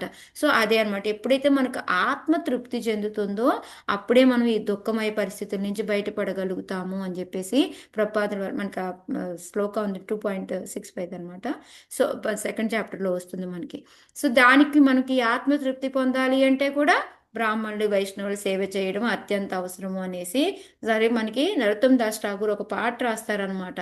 సో నాకు జన్మ జన్మలకి నాకేం కావాలయ్యా అంటే నాకు భక్తుల యొక్క సేవ కావాలి, భక్తుల యొక్క సాంగత్యము, వాళ్ళ యొక్క సేవ, వైష్ణవుల యొక్క సేవ, అంతకుమించి నాకు ఇంకేమీ అవసరం లేదు అనేసి మనకి నరోత్తమ్ దాస్ ఠాకూర్ రాశారు. సో అలాగే మనం కూడా ఏంటంటే వైష్ణవుల సాంగత్యం, వైష్ణవుల సేవ ఉండాలి అని మనం కోరుకోవాలి అని చెప్తూ ఉన్నారనమాట. ఎందుకంటే మనం అనుకున్నాం ఇందాక భగవంతుడి సేవ కావాలని కోరుకోవాలి కదా మాతాజీ, మీరు అట్లా కదా చెప్పారు అని అడగచ్చు నన్ను. కానీ ఎప్పుడైతే మనం భక్తులు వాళ్ళ యొక్క సేవ చేస్తాం, వాళ్ళు ఏం చెప్తారు మనకి? ఇదే కదా చెప్తారు, భగవంతుడి సేవ చేసుకోవాలి అనే చెప్తారు. ఆ పాత్రలోనే తీసుకెళ్తారు కానీ మనం తప్పుదారిలోకి తీసుకెళ్లరు కదా వాళ్ళు. సో అందువల్ల ఏంటంటే మెయిన్గా ఫస్ట్ ఇది నరోత్తమ్ దాస్ ఠాకూర్ చెప్తుంది, నాకు ఎప్పుడు వాళ్ళదే కావాలి అని చెప్పేసి చెప్తూ ఉన్నారనమాట. సో ఎప్పుడైతే అట్లా వాళ్ళతో పాటే ఉంటామో వాళ్ళ ఆజ్ఞలు మనకి ఇస్తూ ఉంటారు, వాటిని మనం చేసుకుంటూ ఉంటే మొత్తం మనకి ఆధ్యాత్మిక వాతావరణమే ఉంటుంది. సో అందుకని ఇంకా మళ్ళీ ప్రపాదుల వారు ఈ కలియుగంలో బ్రాహ్మణులు అంటే మనం బ్రాహ్మణ వర్ణాన్ని ఇప్పుడున్న వాటిని అసలు తీసుకోకూడదు అని చెప్పేసి చెప్తున్నారు అనమాట. ఎందుకు అంటే ఈ కలియుగంలో ఏంటంటే దానవులే వచ్చేసి వరాహ పురాణంలో ఉందంటే ఇది. సో దానవులే వచ్చి ఇది ఎప్పుడు జరిగింది అంటే అసలుంజీ టైంలో జరిగింది అని చెప్తారు అన్నమాట. సో వాళ్ళు ఏంటంటే ఈ కలియుగంలో ఏంటంటే దానవులు అందరూ వచ్చి బ్రాహ్మణ వంశంలో జన్మిస్తారు అని చెప్పారు. అందుకని మనము ఇప్పుడున్న దాన్ని బట్టి మనం ఈ బ్రాహ్మణులందరికీ సేవ చేయాలి అని అనుకోకూడదు అని చెప్పేసి ప్రపాదుల వారు రాస్తూ ఉన్నారనమాట మనకి. సో ఈ విధంగా మనం చేయాల్సిందేంటి? భక్తుల యొక్క వైష్ణవులు కానీ బ్రాహ్మణుల యొక్క సేవని చెయ్యాలి అని చెప్తూ ఉన్నారనమాట. సో అది కూడా ఇందాకేంటి, మనలో ఆ మలినాలన్నీ కూడా ఎంత తొందరగా పోతాయి, అనతి వేలం, ఆలస్యం లేకుండా అనమాట, చాలా ఫాస్ట్గా తొలగిపోతాయి అని చెప్పేసి చెప్తూ ఉన్నారనమాట. సో అందుకని మనం ఏవో పెద్ద పెద్ద తపస్సులు అలాంటివి ఏమీ చెయ్యక్కర్లేదు. ముక్తిని గురించి ముక్తి తెచ్చుకోవాలి అన్న, ఈ భవబంధాల నుంచి బయటపడాలి అన్నా కూడాను సింపుల్గా వైష్ణవులు బ్రాహ్మణుల యొక్క సేవ చేసుకుంటే చాలు. దానికి ఎగ్జాంపుల్ మనకి నారదుల వారి స్టోరీ అంతా కూడా మనము ఫస్ట్ క్యాంటోలో 5th 6th చాప్టర్లో చూసాం. ఆయన ఒక దాసీపుత్రుడు అయినా కూడా ఆ నారదుల వారి స్టేజ్కి ఎట్లా వెళ్ళారు? ఆయన చేసిందేంటి? సేవ, వైష్ణవుల సేవ. వైష్ణవులు. అది కూడా ఎన్నో రోజులు చేశారు ఆయన? చాతుర్మాసం. 4 నెలల మాసం చాతుర్మాసం ఈ 4 నెలలే చేసింది ఆయన. ఆ 4 నెలలు ఆయన చేసిన సేవకి ఆయన ఇప్పుడు నారదుల వారు ఎక్కడికి పడితే అక్కడ వేసా లేకుండా చక్కగా తిరగగలిగేలాగా ఆయన పొందారనమాట. ఆ విధంగా మనకి చెప్తూ ఉన్నారు ప్రభుపాదుల వారు మనకి. సో వీళ్ళ ఎన్నో ఎగ్జాంపుల్స్ ఉన్నాయి మనకి లైఫ్లో. సో వీటన్నిటిని ఆచరించుకుంటూ మనం వైష్ణవుల యొక్క సేవ చేసుకోవాలి. అది భగవంతుడికి ప్రసన్నత వస్తుంది, మనకి కూడా లాభం ఉంది అని చెప్పేసి చెప్తూ ఉన్నారనమాట. ఇంకా 12 శ్లోకాలు ఉన్నాయి. ఓకే, సో ఇవాళ నేను ఇక్కడతోటి ఆపుతాను మాతాజీ. ఆపేసి మీకు ఈరోజు జీవ గోస్వామి గురించి మనం చెప్పుకుందాము. ఆయన ఎందుకంటే ఇప్పుడు వైష్ణవులు వైష్ణవులు వైష్ణవులు అని వస్తుంది కదా. నాకు ఇవాళ మాతాజీ ఒక డౌట్ చెప్తారు ఇప్పుడు ఇక్కడ ఏంటి మాతాజీ? బ్రాహ్మణ కుటుంబంలో ఆ, మీరు అన్నారు కదా అవును దానవులు జన్మిస్తున్నారు అని ఎవరైనా ఎగ్జామ్స్ ఉన్నారు మాతాజీ? బ్రాహ్మణ కుటుంబంలో దానవులు మాతాజీ జన్మిస్తున్నారు ఇప్పుడు చూస్తున్నాం కదా, ఎంతమంది బ్రాహ్మణుల కుటుంబంలో ఉండి రాక్షసులాగా బిహేవ్ చేసే వాళ్ళని ఎంతమందిని చూడలేదు మనం కలియుగానికి మాతాజీది. అన్ని ఓకే యుగాలకు కాదు, ఓన్లీ కలియుగానికి. ఓకే మాతాజీ, ఎవరైనా ఉన్నారేమో చెప్తారేమో అనుకున్నాను. లేదు మరి చూస్తున్నాం కదా మాతాజీ, బయట ఇప్పుడు బ్రాహ్మణ వంశంలో పుడతారు కొంతమంది, భక్తుల ఇంట్లోనే ఉంటారు, కానీ వాళ్ళు తాగుతారు, అన్ని చెడు పనులు చేస్తూ ఉంటారు. ఇవన్నీ చూస్తూ ఉన్నాం కదా మనం, బోల్డ్ అని. పర్టికులర్గా ఒక స్టోరీ అని లేదు, ఎన్నో మందిని చూస్తున్నాం మనం ఇక్కడ. అది అవును మాతాజీ, వాళ్ళు మాంసం తింటున్నారు, మందు అన్ని తాగుతున్నారు. తింటున్నారు. యా, ఇప్పుడు మనకంటే ఎక్కువ వాళ్ళే ఎక్కువ తింటున్నారు మాతాజీ. Yes exactly. Okay, thank you so మాతాజీ. మనకి జీవ గోస్వామి వచ్చేసి మన అందరికీ అజామిలుడే అంటారు, అజామిలుడే ఉన్నాడు కదా మాకు. అజామిలుడు. ఓకే, యా, తీసుకోవచ్చు. బట్ అజామిలుది ఇప్పుడు కాదు కదా మాతాజీ స్టోరీ, మనకి కలియుగానికి కదా ఇప్పుడు అంటే చెప్తాను. బ్రాహ్మణుడే, యా కలియుగంలో కాదు, బ్రాహ్మణుడే కదా. Yeah Mataji. Okay okay, so మనం ఇప్పుడు జీవ గోస్వామి కనుక తీసుకున్నాము అంటే మనకి మీరు కనుక మార్నింగ్ టైంలో మాకు ఇక్కడ మంగళారతి టైంలో, ఇప్పుడంటే ఈ పాసురాలు చదువుకుంటూ అవ్వట్లేదు కానీ, లేకపోతే రోజు మంగళారతి టైంలో మాకు షడ్గోస్వామి అష్టకం అని చదువుతారు. దాంట్లో ఒకే లైన్ రిపీట్ అవుతుంది ప్రతి అష్టకంలో కూడా. ఎవరికైనా గుర్తుందా ఆ లైన్ ఏంటి? శ్రీ జీవ గోపాలకు రఘుయుగ హరే కృష్ణ. సరోజ యా బండారి మాతాజీ చాలా బాగా పడుతుంటాను. యా, ఎవరు మాతాజీ? సరోజ బండారి. సరోజ బండారి మాతాజీ. ఓకే ఓకే, శ్రీ జీవ గోపాలకు అనేసి మనకి అష్టకంలో వస్తుందన్నమాట. సో ఎందుకు ఆ జీవ గోస్వామిని అంత ఇదిగా ఎందుకు చెప్తున్నారు అనేది మనము ఇవాళ తెలుసుకుందాము. కొంచెంసేపు ఒక 10 నిమిషాలు ఎక్స్ట్రా తీసుకుంటాను మాతాజీ. ఓకే, ఒక హాఫ్ అన్ అవర్ చెప్దాం అనుకున్నాను. సో మనకి యాక్చువల్గా జీవ గోస్వామి చూశారు అంటే భగవంతుని చూసారు. మనకి ఇందాక చెప్పిన శ్లోకాలకి మనం ఇప్పుడు ఈరోజు చదువుకున్న శ్లోకాలన్నిటికీ కూడా ఇది బాగా సరిపోతుంది. అందుకనే అనుకున్నాను ఇది చెప్పాలి అని చెప్పి. జీవగోస్వామి చైతన్య మహాప్రభుని కలిసారా, కలవలేదా? కలిసారు మాతాజీ, కలిసారు. చైతన్య మహాప్రభుని చెప్తారు కదా, బృందావనం వెళ్ళి అక్కడ ఆ, అక్కడ భగవంతు అవన్నీ తీయమని చెప్తారు కదా మాతాజీ. లేదు అది మాతాజీ, మ్యాప్. అంటే అన్ని తిరుగుతారు కానీ కనిపించారు కదా. ఓకే, దేవగోస్వామి కలుస్తారు, కానీ ఏ వయసులో కలిసారో తెలుసా? జీవ వయసు మాతాజీ మూడేళ్ల వయసు. గుర్తుకొచ్చింది, చిన్నప్పుడు మాతాజీ. 3 ఏళ్ల వయసు, 3 కానీ 4 సంవత్సరాలు కానీ అని చెప్తారనమాట. ఆయన రూప గోస్వామి చెప్తారు. కలిసిన వయసు వచ్చేసి సో ఎప్పుడైతే ఆయన 1514 సంవత్సరం అనమాట. అప్పుడు మనందరికీ తెలుసు, మీ అందరికీ కనుక చూస్తే మనకి యాక్చువల్గా జీవగోస్వామిని ఏం చెప్తారు అంటే సిద్ధాంతాచార్య అని చెప్తారు. మన పరంపరలో మనకి ఎక్కువగా ఇంపార్టెన్స్ ఇస్తారు శ్రీ జీవగోస్వామికి. ఎందుకు అంటే ఆయన ప్రభుపాదుల వారు కూడా ఎప్పుడూ చెప్తూ ఉంటారనమాట. నా మిషన్ ఏంటి అంటే, ప్రభుపాదుల వారు ఏం చెప్తారు అంటే ఎప్పుడైతే ఈ గోస్వాములు ఉన్నారో వీళ్ళని గుణగానం చెయ్యడం, వాళ్ళు ఏదైతే చెప్పున్నారో అది అంతా కూడాను ప్రపంచమంతా కూడా స్ప్రెడ్ చేయాలంటే దాన్ని మొత్తం కూడా వ్యాపింప చెయ్యాలి అని చెప్పేసి చెప్తారనమాట. సో అది చెప్పి దానికి ఎవరెవరైతే అందరూ ప్లీజ్ నాకు సహాయం చేయండి దీన్ని చేయడానికి, ఇదే నా యొక్క పెద్ద మిషన్ అని అనేక మార్లు మనకి ప్రభుపాదుల వారు చెప్పున్నారనమాట. సో అందుకని ఇలాంటి రోజు మనందరమే కూడా కొంచెం టైం వెచ్చించి అలాంటి ఒక గోస్వామి గురించి మనం చెప్పుకోవడం అనేది జరుగుతుందన్నమాట. సో ఇప్పుడు ఏంటంటే మాకు 500 ఏళ్ల క్రితం, మనందరికీ తెలుసు 550 ఏళ్ల క్రితం అనుకోండి, చైతన్య మహాప్రభు వచ్చారనమాట. సో ఆయన ఎప్పుడు 1510వ సంవత్సరంలో ఆయన సన్యాసం తీసుకున్నారు. సన్యాసం తీసుకొని ఆ తర్వాత ఎక్కడికి వెళ్ళారు? పూరి వెళ్ళారు. పూరి వెళ్ళిన తర్వాత సౌత్ ఇండియా ట్రిప్ వెళ్ళారు. సౌత్ ఇండియా ట్రిప్లో కూడాను చక్కగా ఆయన ఏంటంటే 2 సంవత్సరాలు అలాగా ఫుల్గా తిరిగేసి తర్వాత మళ్ళీ పూరి వెనక్కి వచ్చేస్తారనమాట. వచ్చిన తర్వాత ఆయన ఏంటంటే బృందావనం వెళ్ళాలి అనే కోరిక మొదలవుతుంది. ఇదంతా చైతన్య చరితామృతాలో ఉంటుంది మనకి. సో అప్పుడు 1514లో అనమాట ఆయన బృందావనం వెళ్ళాలి అని బయలుదేరతారు. బయలుదేరినప్పుడు ఏమవుతుంది? రామకేళి అనే ఒక ఊరు దగ్గరికి వెళ్తారనమాట.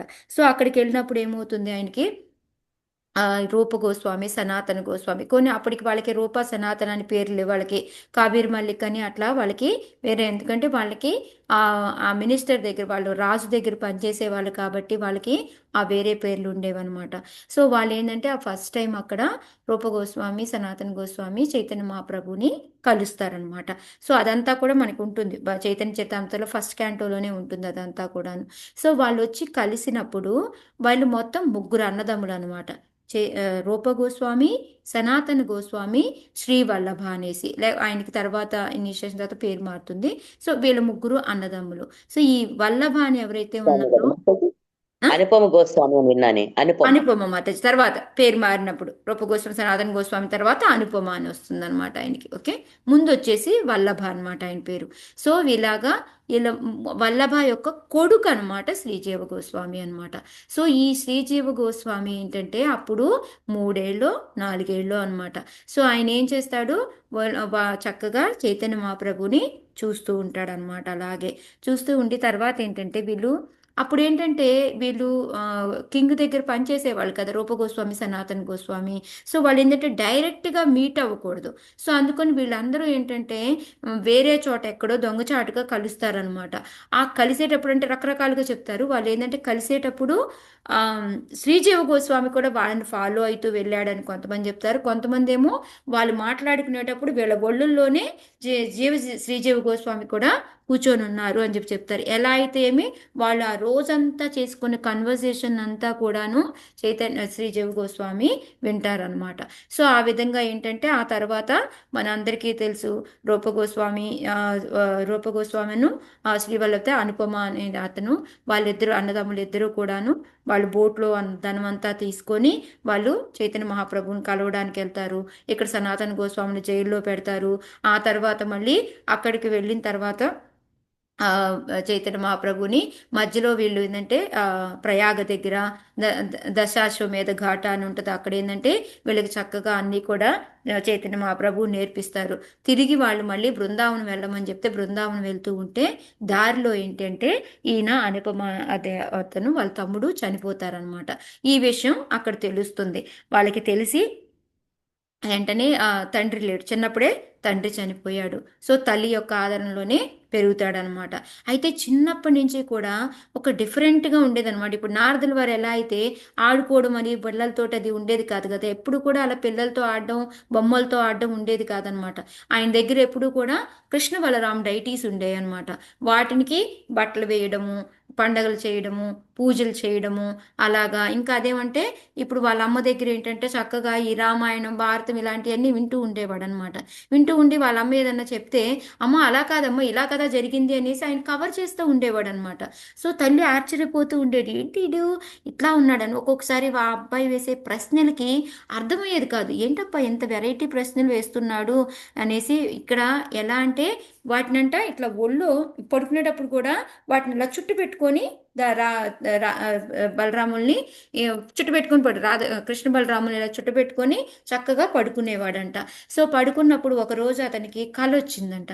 ఆ కళలో ఏంటి అంటే చైతన్య మహాప్రభు, నిత్యానంద వీళ్ళిద్దరూ కనిపిస్తున్నారు. మళ్ళీ కొద్దిసేపటికి వాళ్ళు కృష్ణ బలరాముల్లాగా మారుతున్నారు. మళ్ళీ వీళ్ళు కనిపిస్తున్నారు, మళ్ళీ కృష్ణ బలరాముల్లాగా మారుతున్నారు. సో అలా కంటిన్యూస్గా మారటం రావడం జరుగుతూ ఉందంట. సో అడుగుతూ ఉంటే ఏంటిది అనేసి లేచి చూసి అప్పుడు అనుకున్నా అంట, ఓహో ఇవి కృష్ణ బలరాములే, ఈ చైతన్య మహాప్రభు, నిత్యానంద. సో నేను మంచిగానే ఫాలో అవుతున్నాను. ఇక నేను ఏమైనా సరే ఇక ఇక్కడి నుంచి నేను భగవంతుడి దగ్గరికి అదే అంటే చైతన్య మహాప్రభు దగ్గరికి వెళ్ళాలి, అక్కడ శిక్షణ పొందాలి అనేసి ఒక పని అప్పటికే వాళ్ళ తల్లికి అర్థమవుతూ ఉంటుందంటే ఈ చేసే పనులు వీటన్నిటిని చూస్తే అతనికి చాలా ఇదిగా ఉంటుందంట. ఏంటో ఇతను కూడా వాళ్ళ బాబాయిలో పెద్దనాన్న అవుతారో తెలీదు. సో వాళ్ళలాగా ఇతను కూడాను మారిపోయి మొత్తం కూడా దీంట్లోకి వెళ్ళేలాగా ఉన్నాడు అని చెప్పేసి వాళ్ళ తల్లి కూడా ఎప్పుడూ అనుకుంటూ ఉండేదంట. సో ఆయన ఏంటంటే ఎప్పుడు 24/7 అనమాట, ఎప్పుడు భగవంతుడి యొక్క ధ్యానంలోనే ఉండేవాడు. సో ఆ విధంగా ఏంటంటే ఆయన 19 ఏళ్ళు వచ్చే వరకు కూడా అక్కడ ఇంటి దగ్గరే ఉన్నాడు. ఇక తర్వాత ఇక తట్టుకోలేకపోయాడు అనమాట. ఇంకా చైతన్య మహాప్రభుని వీళ్ళందరినీ చూడకుండా అదంతా కూడాను తట్టుకోలేక తల్లి యొక్క పర్మిషన్ తీసుకొని అక్కడి నుంచి నవద్వీప ధామంకి బయలుదేరాడు అనమాట.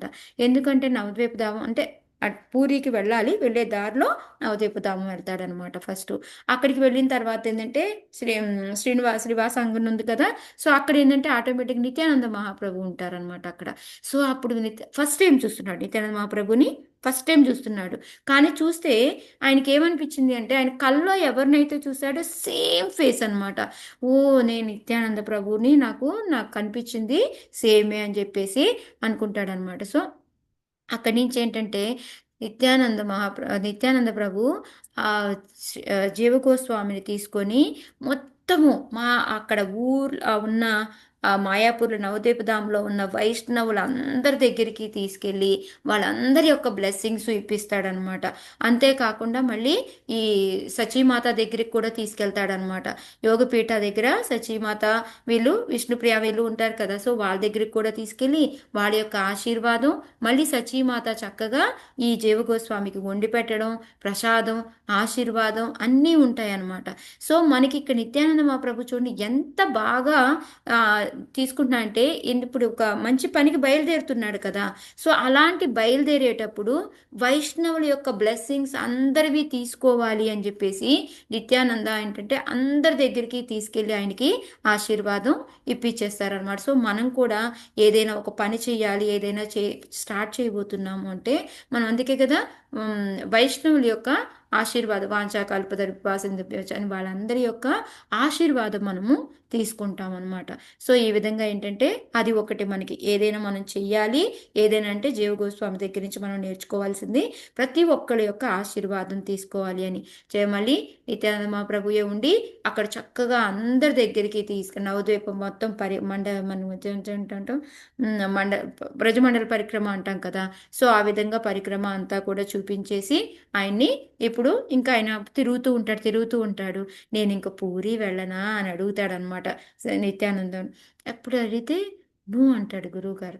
వెంటనే నేనేమన్నారు, నువ్వు పూరి వెళ్ళాల్సిన పని లేదు, నువ్వు మీ ఫ్యామిలీ అంతా కూడా బృందావనంకి చెందిన వాళ్ళు, అందుకొని నువ్వు బృందావనం వెళ్ళిపో.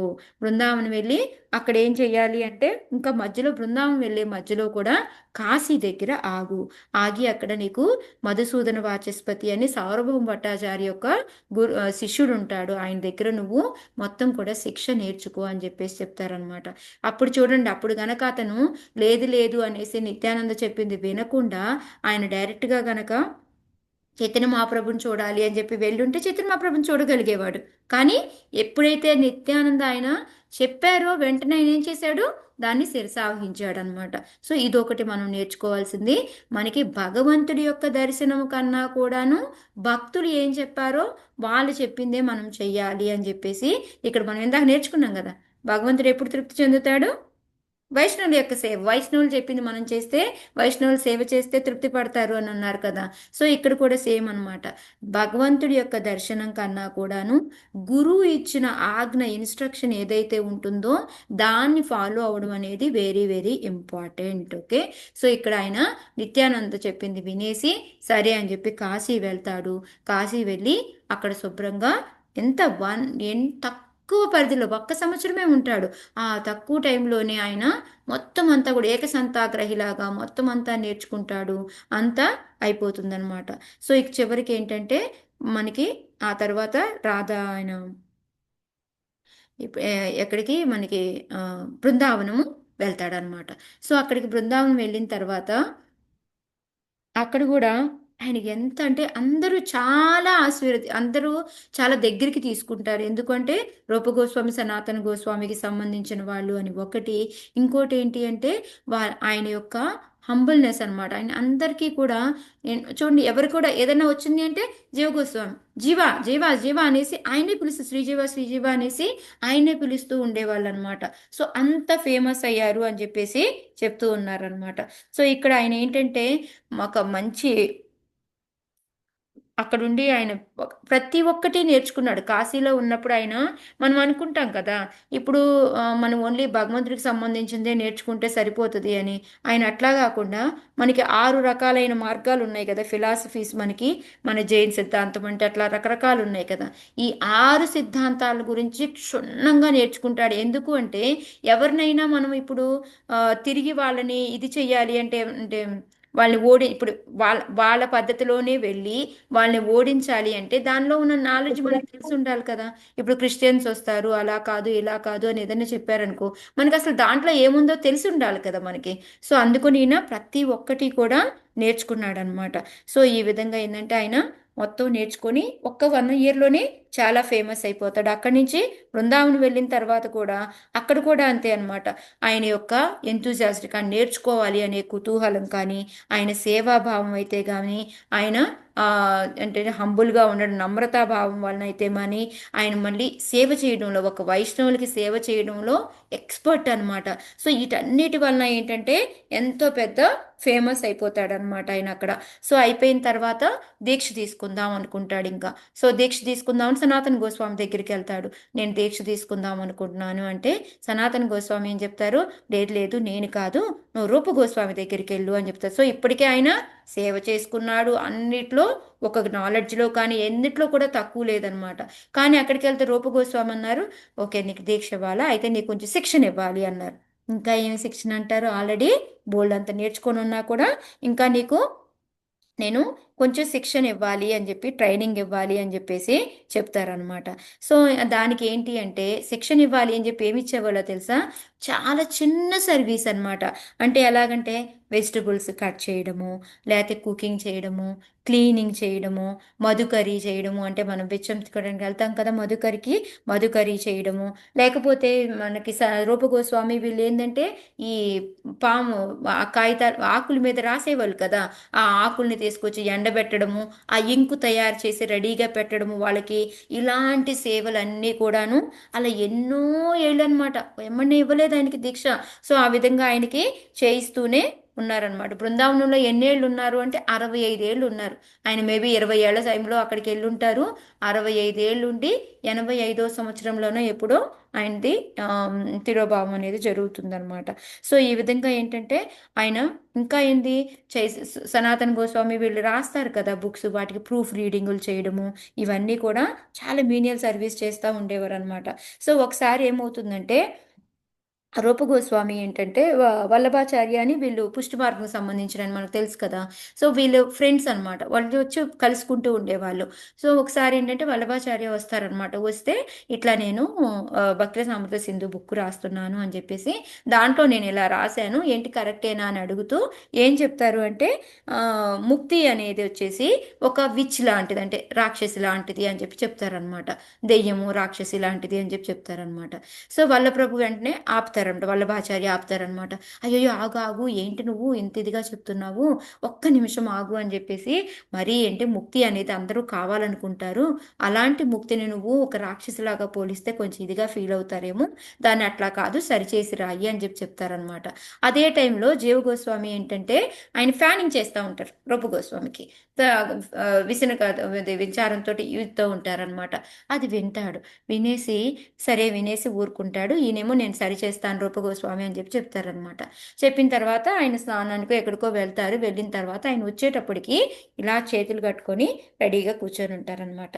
ఉండి తలకాయ దించుకొని వల్లభాచార్య మీరు మా గురువు గారిని ఇలా అన్నారు అని చెప్పేసి చెప్తారనమాట. ఆయన అన్నదానికి మీనింగ్ ఏంటో తెలుసా, ముక్తి కోసము ముక్తి దెయ్యము లాంటిది అని చెప్పలేదు.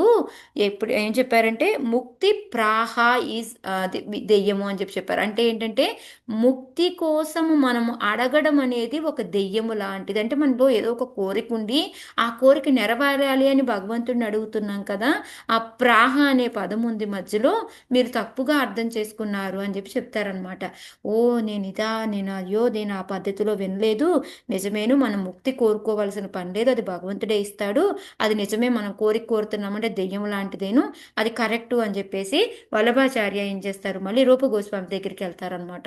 వెళ్ళి రూప గోస్వామికి చెప్తారు, ఓ నేను నువ్వేమీ మార్చాల్సిన పని లేదు, నువ్వు పెట్టింది కరెక్టేను, దాన్ని ఏం చెయ్యక్కర్లేదు, నీ దగ్గర ఉన్న నీ శిష్యుడు ఎవరో కానీ ఎంత మంచి శిష్యుడు, అసలు చాలా ఇంటెలిజెంట్, తను చెప్పే వరకు కూడా నాకు అర్థం కాలేదు అని చెప్పేసి వెళ్తాడనమాట. వెళ్తే ఇంకా రూప గోస్వామికి చాలా కోపం వస్తుంది. వచ్చి అసలు నిన్నెవరు మాట్లాడమన్నారు వెళ్ళి అని చెప్పి అడుగుతారు. లేదు ఆయన మీకు ఇదిగా చెప్పారు కదా అందుకొని మాట్లాడాను అని చెప్తారు. సో వెంటనే ఆయన చెప్తారు, ఒక వైష్ణవుల దగ్గర ఎట్లా బిహేవ్ చేయాలో నీకు వైష్ణవ ఎటికేట్ అనేది తెలియలేదు నీకు, సో అందుకని నువ్వు ఈ బృందావనంలో ఉండడానికే పనికిరావు, నువ్వు వెళ్ళిపో అని చెప్పేసి పంపించేస్తారనమాట. సో దీనికి ముందు కూడా ఒక ఇన్సిడెంట్ జరుగుతుంది అనమాట.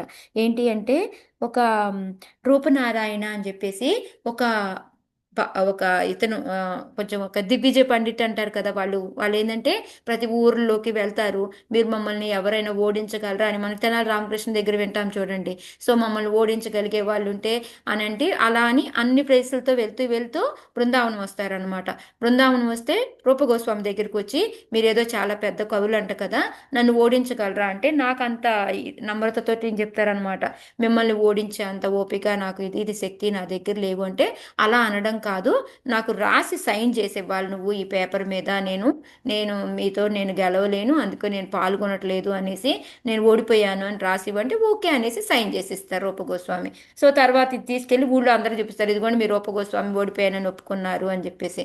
వాళ్ళు అంటారు, రూప గోస్వామిదే ఉంది, వాళ్ళ అన్న ఉన్నారు సనాతన గోస్వామి, నువ్వు ఆయన్ని ఓడించు అప్పుడు మేము ఒప్పుకుంటాం అంటారు. సరే అని సనాతన గోస్వామి దగ్గరికి వెళ్ళి, సనాతన గోస్వామి కూడా సేమ్ అదే చెప్తారు, నాకంత ఇది లేదు అని చెప్పేసి. అంటే మిమ్మల్ని మీతో వాదించే అంత ఇది లేదు నాకు అంటే, సరే నా సైన్ చేసి అంటే అతను కూడా సైన్ చేసి ఇస్తాడు. సరే అయిపోతుంది. మళ్ళీ వెళ్ళి ప్రజల దగ్గరికి చెప్తే వాళ్ళు ఒప్పుకోరు, నువ్వు వీళ్ళని కాదు, వాళ్ళ అబ్బాయి ఉన్నాడు జీవ గోస్వామి, అతన్ని నువ్వు ఓడించు అప్పుడు మేము ఒప్పుకుంటాం అంటారు. సరే అని జీవ గోస్వామి దగ్గరికి వెళ్తారు. సేమ్ జీవ గోస్వామి కూడా ఇదే చెప్తాడు అనమాట, నా వల్ల కాదు అంటే, సరే సైన్ చేయంటే ఆ సైన్ పేపర్ మీద చూస్తే ఏంటి, ఆల్రెడీ సనాతన గోస్వామి రూప గోస్వామి పేర్లు ఉంటాయి అనమాట. ఆ గురువుల్నే ఓడించే అంత నీకుందా అని చెప్పేసి వెంటనే అతనితోటి వారం రోజులు వాగ్వాదం వేసుకొని ఆయన ఓడిపోయారు అని చెప్పి నిరూపించి ఆయన పంపించేస్తాడనమాట. పంపించేస్తే ఈ విషయం రూప గోస్వామి సనాతన గోస్వామి తెలుస్తుంది. సో రూప గోస్వామి చెప్తారు, అసలు నువ్వు 7 రోజుల టైం నువ్వు ఎందుకు వేస్ట్ చేసుకున్నావు, ఇప్పుడు అతనితోటి వాగ్వాదం చేసావు, ఓకే, దానివల్ల ఏమన్నా ఉపయోగం ఉందా నీకు అంటే, లేదు మీ పేర్లు ఉన్నాయి కదా, అది అనవసరం, ఇప్పుడు నువ్వు 7 రోజుల టైంని నువ్వు వేస్ట్ చేసుకున్నావు, దాన్ని ఎలా తీసుకొస్తావు వెనక్కి అనేసి జీవ గోస్వామిని అడిగి, నువ్వు మళ్ళీ ఇక్కడ ఉండడానికి పనికిరావు అని చెప్పేసి అప్పుడు ఒకసారి అవుతుందన్నమాట. సో ఈ విధంగా ఏంటంటే ఆ వైష్ణవ ఎటిక్వేట్ అన్నిటినీ కూడా ఎలా నేర్పుతున్నారు. ఇప్పుడు ఈ సిచ్యుయేషన్లో జీవ గోస్వామి చేసింది కరెక్టా కాదా?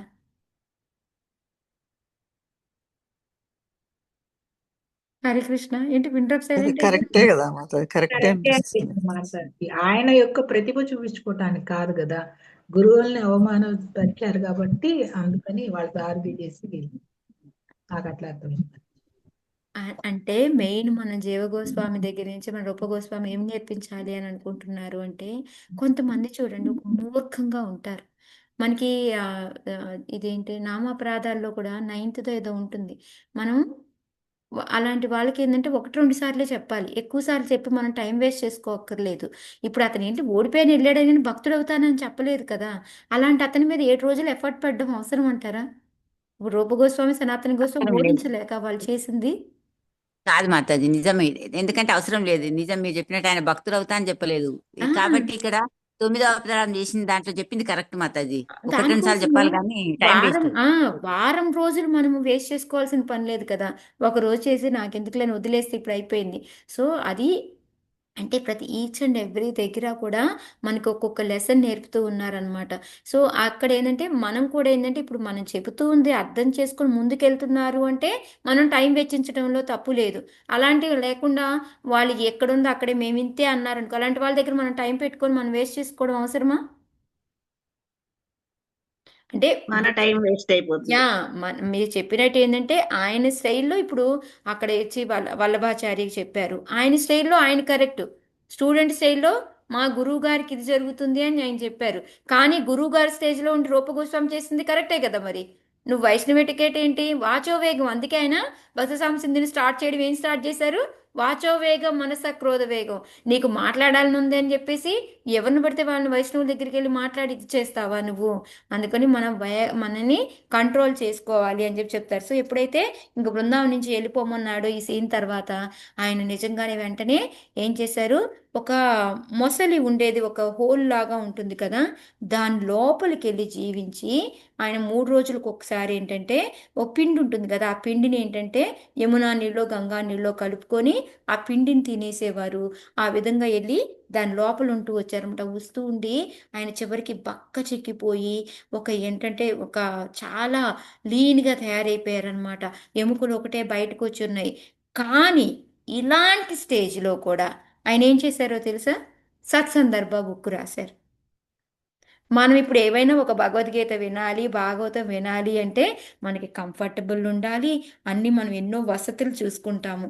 కానీ ఇక్కడ రాయటానికి కూడాను ఎట్లాంటి పరిస్థితి చూడండి, ఒక మొసలి లాంటిది క్రొకోడైల్ లాంటిది లోపలికి ఇలా ఉంటుంది చూడండి, ఒక చిన్న హోలు, ఆ హోల్ లోపల ఉన్నాడు ఆయన. లోపల ఉండి 3 రోజులకు ఒకసారి ఫుడ్ తింటూ ఆ మానసిక స్థితి ఎలా ఉన్నా కానీ సత్సందర్భ బుక్కుని రాశారనమాట. చూడండి ఎంత ఎంత అంటే జీవగోస్వామి యొక్క గొప్పతనం చూడండి. సో ఆ విధంగా ఏంటంటే అక్కడ ఉన్న వాళ్ళందరూ కూడాను చూసి ఎవరో ఇతను అని చెప్పేసి బృందావనం మొత్తానికి సనాతన గోస్వామి తండ్రి లాంటి వాడు అనమాట. ఏదొచ్చినా వాళ్ళు వెంటనే వెళ్ళి సనాతన గోస్వామికి చెప్తారు. సో వాళ్ళందరూ వెళ్ళి ఎవరో ఒక అతను అసలు తెలియదు పాపం, ఇట్లా సన్నగా అయిపోయి ఉన్నాడు, ఇట్లా తింటున్నాడు అని చెప్పి చెప్తారనమాట. వెంటనే గుర్తొస్తుంది అనమాట సనాతన గోస్వామికి అర్థమైపోద్ది ఇది మన జీవగోస్వామి శ్రీ జీవగోస్వామి అని చెప్పేసి వెంటనే రూపగోస్వామి దగ్గరికి వస్తారు. రూపగోస్వామి దగ్గరికి వచ్చినాక చైతన్య మహాప్రభు మనకి ఇచ్చిన ఏదైతే మనకి ఏమైతే చెప్పారో దాన్ని నువ్వు మర్చిపోయావా అంటే, నేనేం మర్చిపోయాను, ఆయన మనకి 3 ఆజ్ఞలు ఇచ్చారు, 3 చెప్పారు, అవే కదా. ఏంటి చైతన్య మహాప్రభు చెప్పిన 3 విషయాలు సరేనా చెప్తారా? జీవితం చూసుకోవాలంటారు ఒకటి, ఏంటి మాతాజీ? జీవదయ చెప్తారు మాతాజీ. 1 నామరుచి, 2 జీవదయ, 3 వైష్ణవ సేవ. ఈ 3 చెప్తారనమాట వీళ్ళకి ఇన్స్ట్రక్షన్స్. సో అంటే జీవదయ అని అంటారనమాట. మరి అదే నువ్వు మర్చిపోయావుగా అనేసి సనాతన గోస్వామి గుర్తు చేస్తే అప్పుడు గుర్తొచ్చి మళ్ళీ జీవ గోస్వామిని తీసుకొస్తారనమాట. తీసుకొచ్చి ఆయనకి ఏం గిఫ్ట్ ఇస్తారో తెలుసా అసలు? ఒకసారి 3 చెప్పారా మాతాజీ? 3 చెప్పారు ఒకసారి, నామరుచి, జీవదయ, ఇంకోటి నామరుచి, జీవదయ, వైష్ణవ సేవ. ఓకే మాతాజీ. అందుకే చెప్పాను కదా ఇవాళ మన శ్లోకాలకు రిలేటెడ్ ఇదంతా అని చెప్పేసి. సో అక్కడి నుంచి ఆయన ఏంటంటే రూపగోస్వామి చక్కగా ఆయనకి ఫుడ్ అన్నీ పెట్టేసి చక్కగా ఆయనకి అన్నీ చూసుకొని తర్వాత ఆయన ఒక మంచి గిఫ్ట్ ఇస్తారనమాట. ఏంటి అంటే ఆయనకి రూపగోస్వామికి కల్లో కనిపిస్తుంది అనమాట, రాధా గోవింద కల్లో కనిపించి నేను రాధా దామోదర్ లాగా అయ్యి నాకు జీవగోస్వామి యొక్క సేవలు అందించుకోవాలనుకుంటున్నాను అని చెప్పి చెప్తారనమాట. అప్పుడు ఓన్గా రూపగోస్వామి కార్వింగ్ చేసి రాధా దామోదర్ని చెక్కి అది తీసుకెళ్లి జీవగోస్వామికి ఇస్తారనమాట. జీవగోస్వామి ఆ రాధా దామోదర్కి సేవ చేసుకుంటూ ఉంటారు. సో ఎట్లా సేవ చేస్తారు అంటే ఆయన ఏంటంటే ఇప్పుడు పూజ చేస్తూ ఉంటారు, వించారం చేస్తూ ఉన్నారు అనుకోండి జీవగోస్వామి. ఇక్కడి నుంచి ఆయన చెప్తాడు, రాధా దామోదర్ చెప్తాడు, నాకు తిన్న ఆకలేస్తుంది, నాకు అన్నం పెట్టు అంటే మళ్ళీ గబగబా వెళ్ళి వంట వండుతాడు.